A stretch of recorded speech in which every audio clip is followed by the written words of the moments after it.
holidays are over, and so is the iPhone 5 30-day challenge. How's it going, guys? I'm Aaron Baker from Phone Dog, and let's take a look and see if I'm going to keep it. So the 30-day challenge is over, and you know what? With the iPhone 5, it's a hard one because there's some great Android phones out there. And you know what? I tend to speak, or at least I try to speak in these videos, not just to tech nerds, but to the mainstream consumer as well. And prior to, let's say a year ago, I think Android had some catching up to do in the Fluidity department, in the design department to an extent. The iPhone 5, one thing that it does incredibly well, and iPhones historically have done well with this, it's Fluidity. It does a great job in keeping fluid, consistent performance, and yeah, you're going to counter that with, it's just a grid of icons, blah, blah, blah, all of that stuff. And that's very true. That's what it is. But you know what? It's always been like that. And for the people that like iOS, people that like consistency and fluidity, they'll go one way. For the people that want to hack and tweak and mod and tinker with their device, they'll go another way. And what I like about Android now is it's finally caught up in the fluidity department, thanks to things like Project Butter and Android 4.1.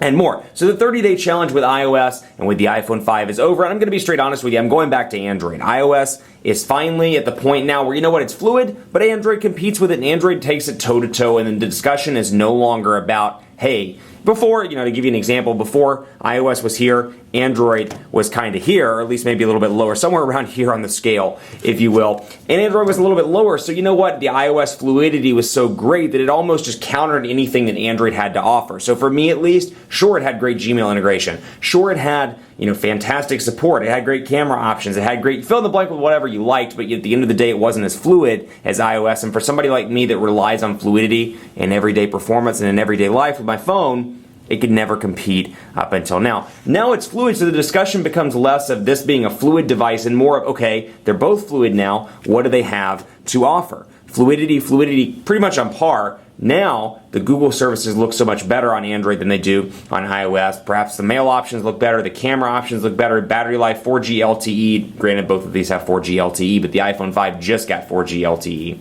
And so the options are great out there. I still think the iPhone 5 is great for a lot of people. For those people that want consistency, fluidity, perhaps first-time smartphone buyers, somebody that wants, and this is something Android has yet to match on the iPhone 5, somebody that wants a device with an incredible design. I mean, you have to admit this thing is incredible, and say what you will about 4-inch displays. Some people don't care for a display this small, but you know what? It's a fantastic looking, well-built device all around. I'm going to wipe it on my sweater so we get rid of some of those fingerprints.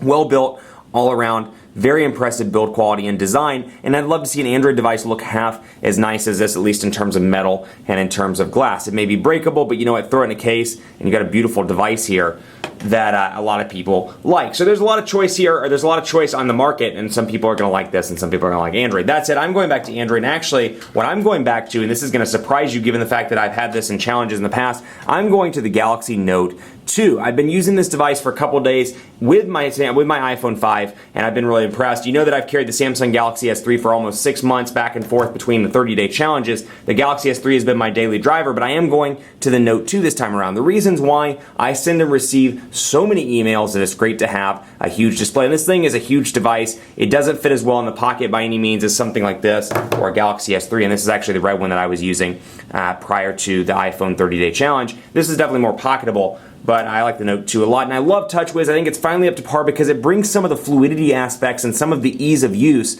that we've come to know and love on the iPhone. It brings it over to Android. It gives it a feel that I think is great for beginning consumers that are just getting into smartphones, all the way up to people that like to techies rather, that like to root and mod their device. It's got a lot to like. And of course you have the S Pen here, which I conveniently lost on a flight over Christmas. It fell off in the airplane, did not notice it until I got off the plane. Oh well, it is what it is. But I'm really impressed with the overall build quality, the overall look and feel. Android 4.1 on this device, the big display. It's just got a powerful combination of features, and what I like about this phone is it's available on all carriers. So right now, if you're on T-Mobile, you can't get the iPhone 5 without purchasing an unlocked device and dealing with all that garbage.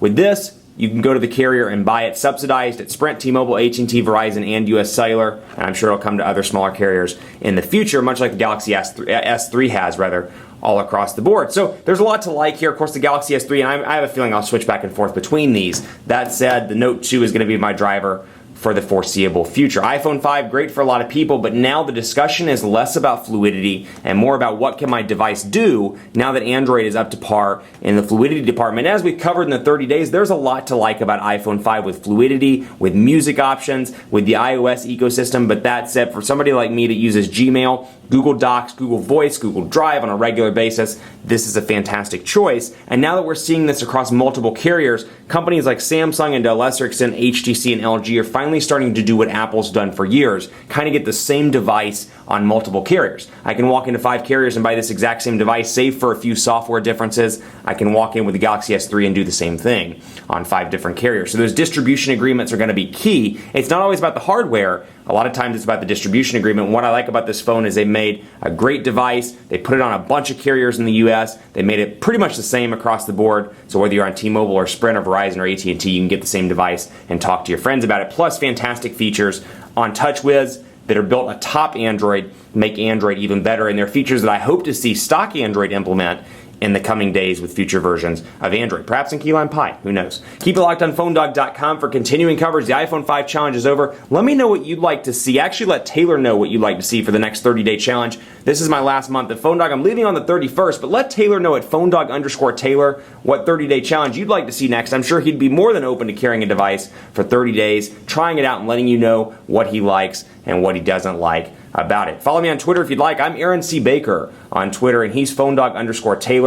And hit us up on Facebook as well, Facebook.com/PhoneDog. Thanks for watching. Keep it locked on the site for more 30-day challenges on PhoneDog.com. And as always, we'll see you next time.